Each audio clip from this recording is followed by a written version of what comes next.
Un corps retrouvé brûlé près d'un cimetière de Rouen. Homicide volontaire à Cahors. Sa femme saute de 3 étages pour lui échapper. Il est en détention pour tentative d'homicide volontaire. Lydie Lebas, 50 ans, disparue en Indonésie. Michael Hubert, 48 ans, disparu près d'Avranches. Il est retrouvé 3 jours plus tard.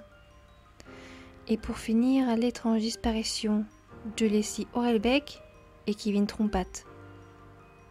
Bonsoir à toutes et à tous, j'espère que vous allez bien et que les fêtes de fin d'année, se sont bien passées pour vous. Je suis Amandy et bienvenue dans les actualités crimes et disparitions de la semaine.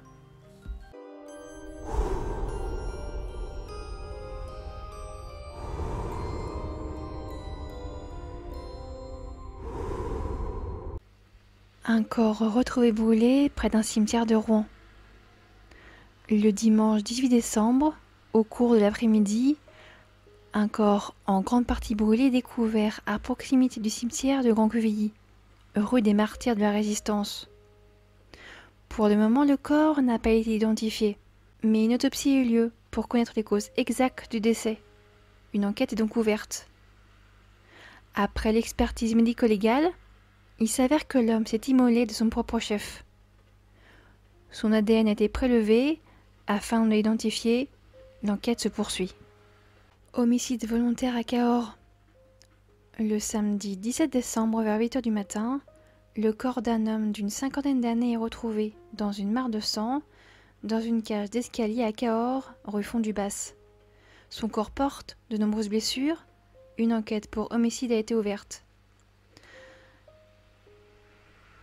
Peu de temps après la découverte du corps, un homme dans la soixantaine est arrêté. Il est placé en garde à vue puis interrogé pour connaître les circonstances exactes du meurtre. L'enquête se poursuit. Sa femme saute de 3 étages pour lui échapper. Il est en détention pour tentative d'homicide volontaire. Le vendredi 16 décembre, à Saint-Louis dans le Haut-Rhin, un homme de 24 ans menace sa conjointe au cours d'une dispute. Voulant échapper aux violences, la jeune femme prend la fuite en sautant du 3e étage de l'immeuble. Dans un état grave, elle est aussitôt transportée à l'hôpital de Colmar. Son conjoint a été placé en détention provisoire et a été entendu par le juge le samedi. L'enquête continue. Lydie Lebas, 50 ans, disparue en Indonésie. C'est la fille de Lydie, partie en Indonésie avec sa mère, qui signait sa disparition.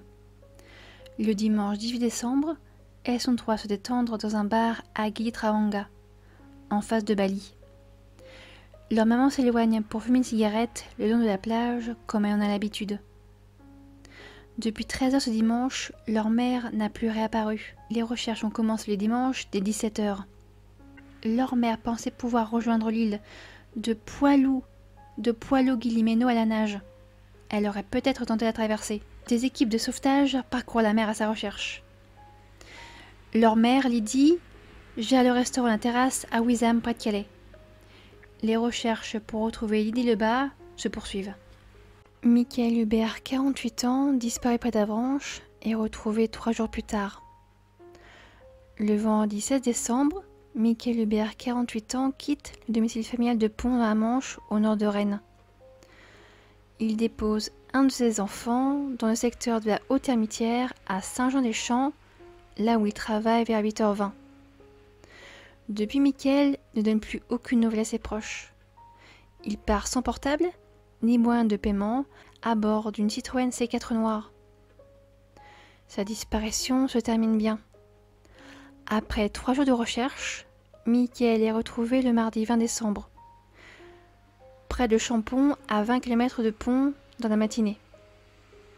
Michael n'a rien mangé ni bu pendant ces 3 jours. Il est retrouvé en hypothermie et désorienté. Il est actuellement toujours hospitalisé. L'inquiétante disparition de Leslie Horelbeck et Kevin Trompat. Leslie Horelbeck, 22 ans, chef d'entreprise de peinture en bâtiment, Kevin Trompat, 20 ans, et leur chien ont disparu depuis le samedi 26 novembre à Prague, à 12 km de Niort. Ils se rendaient au domicile d'un ami qui n'était pas chez lui ce soir-là pour y dormir, rue du Four. car ils ont passé la soirée chez des amis vivant à quelques mètres à peine de la maison. Ils quittent le domicile du couple d'amis vers 3 heures du matin. Le lendemain, le véhicule, celui de Leslie, est retrouvé devant la maison de l'ami chez qui il devait dormir.